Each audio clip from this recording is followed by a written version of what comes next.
Grande abraço a você, nós estamos chegando para mais um Sul Minas Esporte. Mas que dia ruim, né, para fazer um programa de futebol, falar sobre a Caldense, né? Que momento desagradável para a Caldense, hein? Ontem estava ganhando de 1-0 até os, 50 minutos do segundo tempo e acaba sofrendo o gol de empate. Aliás, o gol de empate já estava maduro, né? Já tinha tido um gol mal anulado pela arbitragem. O assistente pisou na bola para o Mamoré, claro, e depois o Mamoré ainda fez o gol, mas estava madurinho. Quem acompanha futebol, quem entende um pouco do riscado, já estava imaginando que mais uma vez não seria fácil para a Caldense, e não foi. A Caldense agora tem 3 jogos pela frente, 2 fora de casa, daqui a pouco nós vamos falar sobre isso, 3 jogos difíceis. O Boa está abaixo da Caldense, mas jogar em Varginha contra o Boa é um fio desencapado, todos nós sabemos. Depois ela tem que ir a Patos de Minas para enfrentar a ORT, que está lá em cima na classificação, e recebe o grande líder do campeonato no último jogo em Poços de Caldas. Vai ser uma complicação danada. E se a Caldense ainda sonhar com a classificação, ela precisaria dessas 3 vitórias. Eu, particularmente, sou muito cético. Eu acho muito difícil. No futebol não tem nada impossível, é bem verdade. Mas eu acho muito difícil. Inclusive o Mauro Fernandes falou ontem, depois nós vamos ouvir aqui, ele falou sobre isso, que dá para buscar 3 vitórias, né? Eu acho difícil, porque o time ganhou um jogo só, em 7. Como é que a gente pode imaginar que vai ganhar 3 em 3? É muito complicado. Mas eu aprendi nas minhas lidas como cronista esportivo, como jornalista esportivo, que não dá para duvidar de nada dentro do âmbito do futebol. Mas, enfim, vamos aguardar. E você vai conferir, inclusive, os lances mais pitorescos do jogo daqui a pouco. Tem expulsão, tem gol anulado, né? Tem uma série de detalhes que nós vamos mostrar para você. Caldense que começou a todo vapor. Podia ter feito 2, 3 gols no primeiro tempo. Fez só 1. E no final sofreu o gol de empate. Nós vamos falar aqui também da próxima rodada. A classificação, a próxima rodada que começa amanhã e termina segunda-feira. Eu separei também os campeonatos brasileiros das séries A e B, para a gente poder falar aqui. E lembrando que amanhã tem jogo da Seleção Brasileira. Seleção Brasileira se preparando para a Copa América, já está nos Estados Unidos, tem 2 jogos amistosos. Um amanhã, que o Dorival Júnior já falou que vai colocar um time reserva, né? A gente não sabe numa seleção o que é titular e o que é reserva, mas o treinador sabe. Então, ele disse que vai colocar um time reserva amanhã e vai preservar os titulares para jogar na terça-feira. Amanhã os Estados Unidos, aliás, amanhã o México, na terça-feira os Estados Unidos. Mas vamos começar com a história da Caldense. Vamos falar aqui do jogo de ontem, os melhores momentos. Caldense, você vai ver que o primeiro tempo da Caldense foi quase que perfeito. Dentro dessa história atual do time, no Campeonato Mineiro do Módulo 2, foi mais ou menos quase que perfeito. Olha aí, Caldense criando inúmeras oportunidades. Essa falta passou próxima do gol, né? Mais um lance de cabeceio. Eu não sei, até agora eu não entendi como é que esse centroavante aí perdeu esse gol, né? Eu não sei, acho que o André Luiz da Rádio Arquibancada teria feito esse gol aí. Então a gente está vendo, né, que teve inúmeras oportunidades, o goleirão do Mamoré trabalhando muito, fazendo grandes apresentações, grandes defesas, aliás, como nessa que ele antecipou o cabeceio do atacante. Aí também deu uma chifradinha na bola, né, mas o goleiro estava presente de novo. A única defesa importante aí que a gente está vendo, do Omar, no primeiro tempo. E aí o gol da Caldense. A bola foi tocada pelo Zé Arthur lá na ponta esquerda. O Zé Arthur empurrou para a entrada da área E mais uma vez, o lateral da Caldense, o Fábio Sá, acabou fazendo o gol. Quer dizer, mais um gol do lateral, né? E aí o Mamoré se soltando, criando mais oportunidades no segundo tempo. A Caldense ainda teve essa chance aí dentro da área, mas finalizou mal. Quem jogou bem ontem foi o tal de Zé Arthur, né? Aí o Omar fazendo uma boa defesa. A gente teve bons lances ainda no segundo tempo, mas a Caldense teve essa chance. O goleirão bateu no peito do goleiro, né? Olha o lateral, o escanteio, né? O Omar saiu mal, só que aí a bola ficou ali à mercê para ele fazer a defesa. E aí o gol foi, na minha opinião, mal anulado. Depois nós vamos fazer uma observação mais detalhada sobre esse lance. Quase que chegou ali também o atacante da Caldense. Ali uma outra indecisão da zaga na veterana. E quem diz que a água mole em pedra dura, tanto bate até que fura, né? E aí a gente está vendo que o Mamoré acabou criando algumas boas oportunidades. E numa delas acaba saindo o gol de empate praticamente nos últimos instantes do jogo. Foi um castigo, né? Pelo primeiro tempo da Caldense foi um castigo. Olha aí, ó. Com muita categoria, né? O atacante do Mamoré fez o gol. Deu uma chamada cavadinha no ladinho do pé. Bom, então o que a gente viu de melhores momentos. Agora vamos ver só os gols. Vamos ver de novo aqui o gol da Caldense, que foi uma bela jogada do Zé Arthur pelo lado esquerdo. O Zé Arthur desceu pela esquerda do ataque e acabou tocando a bola para o lateral da Caldense, mais uma vez, escorar e fazer esse gol. E aí, ó, que categoria, né, do atacante. Caiu no pé, ele é destro, era para chutar com o pé canhoto, mas ele, com muita inteligência, deu um toquezinho com o lado do pé bom dele, que é o pé direito, e jogou para dentro do gol. Então, os dois gols. Vamos ver as expulsões agora? Olha o lance da expulsão do Alan Kalberg e do Jaime, camisa 7 do... Ali o Alan Kalberg ia sair, houve a falta, ele voltou e quis agredir o cidadão ali, ó. Agressão. Cartão vermelho para ele direto e cartão vermelho. Ali eu acho que foi até exagero demais do juizão. O cara fez a falta, né, o Jaime, ele fez a falta normal para lance de cartão amarelo. Ele não reagiu no empurrão do Alan Kalberg. Então, para mim, a expulsão do 7 do Mamoré foi rigorosa demais. O Alan Kalberg, sim, na minha opinião, pela agressão, ele foi para cima do Jaime. Então, ali ele provocou a expulsão dele. Eu não vi, sinceramente, reação do Jaime, a não ser que não tenha aparecido nas imagens que nós temos aí. Mas, para mim, a expulsão do 7 do Mamoré foi rigorosa demais. Do Alan Kalberg, sim, na minha opinião, foi uma expulsão justa. Vamos ver agora o gol anulado do Mamoré, né? Vamos analisar com detalhes. Foi uma falta, a gente está em câmera lenta, você viu, ó, o cara está atrás, aquele cara lá do lado esquerdo, tá vendo? Ele saiu agora, olha lá, ainda está em condição, tem um cara da Caldense dando condição lá atrás, ó. É o zagueirão, está subindo ali. Na minha opinião, então, estava absolutamente legal esse jogo, esse gol. Olha lá, ele chegou depois nessa bola e, para mim, foi gol legal. Tanto é verdade que o juizão deu. Ele deu o gol. Aí, depois, alguns jogadores da Caldense ameaçaram correr para cima do assistente. O assistente não apareceu na imagem, mas ele chegou a correr para o centro do gramado. Ele deu uns 4 passos correndo ali, aí levantou o instrumento.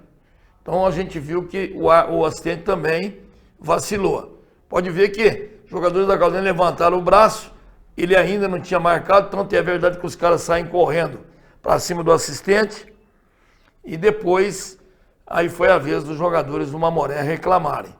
Para mim, a gente não tem a câmera do impedimento, mas pela experiência que a gente tem, nessa diagonal me pareceu lance absolutamente normal. O árbitro chegou a dar o gol, depois olhou para o assistente parou de correr, levantou a bandeira, aí ele deu o impedimento. Então, para mim foi gol legal, mal anulado a favor do Mamoré. E tem também a expulsão do João Vitor, que é o terceiro goleiro da Caldense. O João Vitor, na comemoração, aí está vendo aqui o Mauro Fernandes no primeiro plano, e o João Vitor vai sair ali, olha lá. Ele vai entrar dentro do campo e empurrar o jogador do Mamoré. Olha lá, já está dentro do campo, ó, na cara do Bandeira. Pô, primeiro, não pode entrar dentro do campo. Segundo, empurrão é agressão. No futebol, empurrar é agressão. Não deu outra, o juizão veio lá. Deu amarelo, porque o cara foi comemorar na frente do banco da Caldense. Ele ainda continua comemorando, quer ver, ó? Ainda vai dar uma, olha lá, ó, tá vendo? Na frente do banco e tal. É uma coisa desagradável que não pode acontecer. Então ele levou o amarelo pela comemoração no local inadequado. E o João Vitor foi expulso porque entrou dentro de campo e empurrou o jogador do Mamoré. Então, para mim, expulsão justa também do João Vitor e bem aplicado o amarelo pro cara que foi comemorar lá no banco. Os caras estavam comemorando o gol lá na bandeira de escanteio. O que ele teve de ir lá na frente do banco da Caldense para provocar todo mundo ali? E aí o João Vitor foi lá e reagiu. Bom, depois do jogo, eu fiz uma entrevista com o Mauro Fernandes. Primeiro, eu perguntei para o Mauro sobre a mudança, que o time sempre tem jogado mal no primeiro tempo e bem no segundo tempo. E ontem foi o contrário. O time fez um primeiro tempo muito bom e caiu no segundo tempo. Vamos ver o que ele fala sobre isso. Acho que a expulsão, né, ela mexeu com os dois times, né? Primeiro que a gente tinha um domínio total da partida. A Caldense fazia uma partida quase que irretocável. E a expulsão ela foi o divisor d'água, né? Até mesmo porque o jogador que foi expulso fazia uma partida exuberante, né, no jogo. E a expulsão ela passou a uma equipe que está perdendo a buscar o gol desesperadamente, né? E eles insistiram, até que no finalzinho nós fomos castigados, né? Que foi um castigo até pelo que a Caldense jogou, não merecia, mas é futebol só depois que termina mesmo que você pode comemorar alguma coisa. E uma outra pergunta que eu fiz para o Mauro Fernandes foi sobre a substituição do David Lazari, porque o David estava bem no jogo. Como estava bem o Kalberg até ser expulso. O melhor jogador em campo até a expulsão era o Alan Kalberg. E depois da saída do Alan, foi protagonista o David Lazari. Então, muita gente não entendeu a substituição. É claro que o treinador tem os motivos dele. E eu perguntei sobre isso. Não, a saída do David foi justamente porque ele é bem desgastado, tem jogado, o David está jogando. Às vezes o torcedor ele fica chateado, o David está jogando desde o começo do ano. Ele terminou uma partida no domingo lá pelo Campeonato Paulista e na quarta-feira ele já estava aqui jogando. Então, eles não são máquinas, né? Então, o próprio Lucas, você vê que são os jogadores que mais sentiram, que os jogadores que estavam disputando o campeonato já deu no começo do ano. E então, isso aí foi a saída dele. Bom, na verdade o Lucas Silva estava na Votuporanguense, mas não estava jogando. Mas isso não é que não tenha desgaste. Ele estava em ritmo de competição, treinando, né? Mas o Lucas Silva, nem ele nem o Guilherme Martins, que já foi embora, eles vinham jogando na Votuporanguense. Eles eram jogadores que estavam sendo utilizados no banco. Eles não chegaram a jogar nos últimos jogos, não. Mas o David Lazari estava jogando assim no Rio Branco de Americana e o Mauro explicou por que ele foi substituído, que ele estava já desgastado. Então, para tudo tem uma explicação, né? Bom, vamos ver como é que ficou a classificação do Grupo A depois dos jogos dessa semana. Ontem nós já falamos dos jogos todos, faltavam apenas os jogos de ontem. Então o Democrata é o líder do Grupo A, junto com o Aimorés e o Betim, todos com 10 pontos. São os times que estão ali hoje na zona de classificação e se continuarem assim, vão estar na fase seguinte do campeonato. E aí aparece ali, ó, fora da zona, o Nacional de Muriaé com 8 e o Tupi com 6 pontos. E na lanterna o Valério, que também tem 6 pontos, mas nos critérios de desempate é o último, estaria hoje rebaixado, porque o último de cada grupo cai para a segunda divisão. E no grupo B, que é o grupo da Caldense, o Norte Sport disparou, tem 15 pontos, está lá na frente. A URT tem 12 e o Mamoré foi para 11 ontem com empate diante da Caldense. Aí vem a Caldense com 7, 4 pontos atrás do Mamoré, quer dizer, precisa de 2 vitórias para passar o Mamoré em 3 jogos. Então, olha como está difícil a situação da Caldense. Ela tem 4 pontos atrás, uma vitória só não dá para ela passar o Mamoré. Então, ela tem que vencer 2 jogos, porque não dá também uma vitória e um empate. Ela vai ficar igual, mas o Mamoré ganha nos outros critérios. Então, ela precisa de 2 vitórias em 3 jogos para ir, pelo menos, para a terceira posição. Dificuldade imensa da Caldense, né? Depois tem o Boa com meia dúzia de pontos, que está ali também tentando fugir do rebaixamento, e o VEC, né, o Varginha, que hoje seria a equipe rebaixada do grupo B, tem 4 pontos. O Boa não sai mais de Varginha, joga com a Caldense agora domingo, depois ela joga como visitante, mas lá mesmo no Melão, contra o VEC, que é o clássico da cidade, mas não sai de Varginha, e no último jogo recebe a URT em casa. Então, olho nesse time do Boa, que ainda está lá embaixo, mas vai reagir, pode reagir. E o VEC, se tiver uma vitória e a Caldense uma derrota, a Caldense vai entrar na zona do rebaixamento. Então a situação está muito complicada. É aquela, eu falei ontem aqui, a Caldense está entre a cruz e a espada. Ou ela ainda busca uma solução de classificação, se ganhar do Boa e o Mamoré perder da URT, que é nessa rodada agora, ela volta a ficar 1 ponto atrás do Mamoré, mas ainda vai precisar de mais uma vitória, como eu falei. Difícil. Vamos ver a rodada? Começa amanhã. Amanhã nós teremos o Betim jogando contra o Valério, pelo grupo A, Betim e Valério lá em Betim, na Grande Belo Horizonte. Domingo, nós teremos 2 jogos. O Democrata de Sete Lagoas enfrenta o Nacional de Muriaé lá em Sete Lagoas. Curioso, né? Joga esse jogo e na sequência o Democrata joga de novo lá na Arena do Jacaré pelo Campeonato Brasileiro da Série D. 2 jogos no mesmo dia, que absurdo, né? Mas joga pelo Mineiro contra o Nacional de Muriaé. E o Boa recebe a Caldense. Então, no grupo B, Boa e Caldense. Nós teremos ainda, no domingo, o Tupi jogando contra o Aimorés, né, esse jogo lá em Juiz de Fora. O VEC jogando contra o Norte Sport. Segunda-feira, né? Segunda-feira. E o Mamoré enfrentando a URT, lá no Bernardo Rubinger de Queiroz. É o clássico lá de Patos de Minas. Se o Mamoré perder esse jogo, né, jogando em casa, se perder e a Caldense ganhar do Boa, ela vai ficar de novo 1 ponto atrás do Mamoré. Mas aquilo que eu falei, ainda tem mais jogos, ela precisa de mais uma vitória e o Mamoré não ganhar de mais ninguém. Situação muito complicada. E segunda-feira Esses jogos são de segunda. Segunda-feira, né? Os jogos são de segunda-feira. Exatamente. Segunda-feira a gente está vendo domingo ali, mas os jogos são de segunda. Está me avisando aqui o Rogério Fonseca. Então é isso. Nós vamos então por um pequeno intervalo e daqui a pouco a gente volta, porque tem muito mais informações aqui para você. Até já.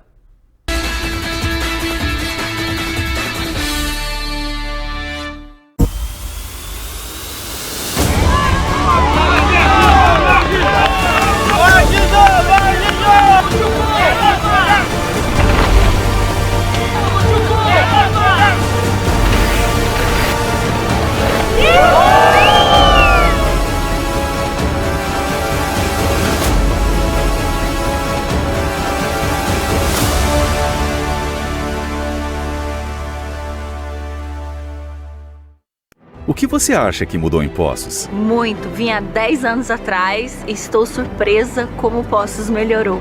Aumentamos os investimentos da empresa e vamos continuar apostando em Poços de Caldas. Hoje, graças às indústrias que estão vindo para Poços de Caldas, principalmente para o distrito, eu consegui um emprego digno. Nunca as instituições da cidade foram tão valorizadas. Fazia mais de 40 anos que não tinha um asfalto decente. Tem esporte, cultura e lazer pertinho da minha casa. Tem companhia, tem alimentação, muito bom porque tem um lugar para os idosos ficarem, né? A rua aqui antes era complicado, o trânsito era bem complexo. E agora que você vê que essa mudança que teve aqui tá excelente. Antes o esgoto era jogado no rio, agora é 100% tratado. Eu venho trazer meu filho aqui toda vez, porque o atendimento é muito bom e é muito rápido também.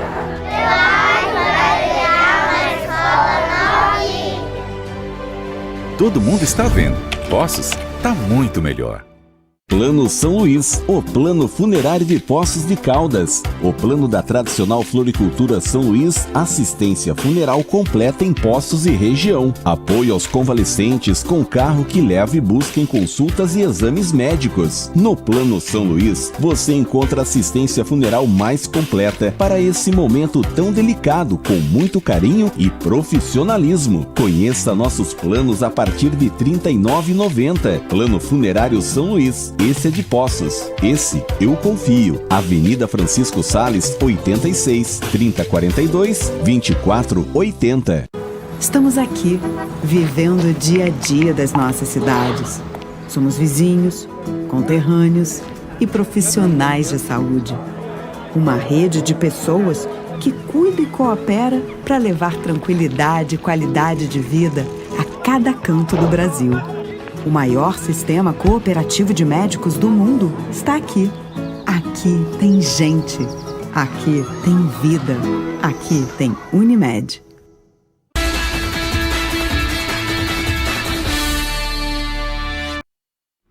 Muito bem, nós estamos de volta. Lembrando que tem um jogo atrasado do Campeonato Brasileiro da Série A, que vai ser domingo, é data FIFA. E é uma data que a CBF vai usar para repor aqueles jogos estão atrasados. Aí o Criciúma enfrenta o Cuiabá no domingo, cumprindo esse jogo que está atrasado aí. E o Brasileiro da Série B também, nós teremos uma rodada cheia. Começa hoje. Hoje nós teremos aí o Coritiba enfrentando o Ituano lá em Curitiba e o Novo Horizontino recebendo o Santos lá em Novo Horizonte, no interior de São Paulo.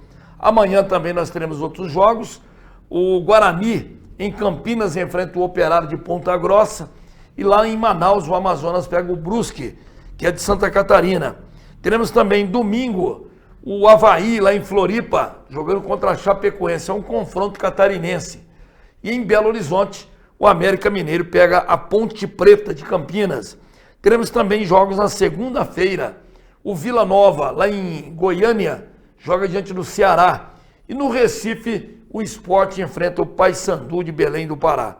E na terça-feira tem um jogo também, o Mirassol, lá no interior de São Paulo, na região de São José do Rio Preto, recebe o Goiás, dando tapa final nesta rodada cheia que nós teremos aí do Campeonato Brasileiro da Série B. Eu queria falar também agora da Seleção Brasileira. Amanhã tem o primeiro amistoso, antes da Copa América, que vai ser realizada também nos Estados Unidos. Nós temos imagens aí do desembarque da Seleção Brasileira no Texas, onde será o jogo. O time desembarcando no aeroporto lá no Texas para esse confronto, que é uma preparação, né, para a Copa América. E você vê que não é uma delegação, tal, mas ali tem todo mundo, tem que passar pelo crivo, né, das autoridades americanas, né? Inclusive, diferente, né? Aqui no Brasil, né? Quando chega uma delegação e a gente está vendo que lá já existe uma atenção mais esmerada, né? Uma atenção muito mais acentuada. Então o Brasil desembarcando lá para esses dois jogos amistosos. Amanhã o jogo será contra o México e na terça-feira o Brasil joga contra os Estados Unidos. E inclusive nós temos aqui uma sonora do zagueiro Beraldo, da Seleção Brasileira, Ele que começou com o próprio Dorival Júnior no São Paulo, depois foi vendido ao Paris Saint-Germain, está jogando como titular, ora como zagueiro, ora como lateral, jogou aqueles 2 amistosos contra a Inglaterra e Espanha, em que o Brasil foi muito bem, e vai falar sobre essa surpresa que ele próprio teve de fazer parte das convocações. Eu acho que é uma emoção sempre muito grande poder estar vestindo a camisa da seleção brasileira, ainda mais a minha primeira competição oficial com a seleção. Eu estava no treino, a gente, como no Brasil tem o fuso horário da França, eu e o Marquinhos a gente estava treinando, então na hora que acabou o treino ele veio me contar a notícia, recebi da melhor forma possível, das mãos do meu ídolo, que eu tinha sido convocado junto com ele para poder representar o nosso país. Eu acho que ele é uma inspiração para mim e ter a oportunidade de trabalhar com ele todos os dias, agora aqui na seleção e no clube, é um grande prazer para mim. Eu acho que eu me identifico muito com ele da forma de ele jogar, assim, um jogador muito técnico, rápido, bom posicionamento, e acho que conhecendo ele ainda mais pessoalmente, eu vi o quão ele é importante dentro de um grupo, pela sua liderança e a capacidade de poder comover a todo mundo e juntar todo mundo para o mesmo objetivo. Eu acho que quando a gente fala de Brasil, a gente sempre espera o máximo, né? De tantas pessoas boas que puderam vestir a camisa da seleção brasileira, e agora a nossa oportunidade de poder representar o nosso país. Esperamos fazer uma grande competição e poder sair campeão daqui. Quer vestir essa camisa? Eu acho que todo mundo que joga bola sonha um dia em poder vestir a camisa da seleção. E eu não fui diferente, mas confesso que foi um pouquinho mais rápido do que eu sonhava. Estão acontecendo muitas coisas na minha vida e essa é uma coisa incrível, de poder com 20 anos poder estar representando o meu país na Copa América. Então espero em muito mais anos poder continuar representando o nosso país. É um menino, né? Eu considero um baita jogador. Eu, desde os tempos do São Paulo, eu via no Beraldo um cara que ia chegar à seleção brasileira. Eu até já falei isso, não me lembro se foi aqui, foi na Rádio Arquibancada, eu sempre falei que ele chegaria um dia à seleção. E deu tudo certo, né? Porque o Dorival Júnior, que estava no São Paulo, virou técnico da seleção brasileira. Já conheci o Beraldo lá do São Paulo. Tem acompanhado as atuações dele na Europa, né, junto com o Marquinhos, inclusive. Então ele próprio chama o Marquinhos de ídolo dele. Eu tenho certeza que eles vão se dar muito bem. Aliás, o Beraldo esteve naquelas convocações para os jogos contra a Inglaterra e a Espanha, em que o Brasil voltou invicto, né, da Europa. E eu acho que vai ser, mais uma vez, uma grande atuação nessa Copa América. Estamos encerrando o nosso Sul Minas Esporte de hoje, convidando você para que na segunda-feira esteja conosco aqui. E na segunda nós teremos informações do jogo da Caldense contra o Boa, que será domingo, 4 da tarde, lá em Varginha. Grande abraço e até segunda.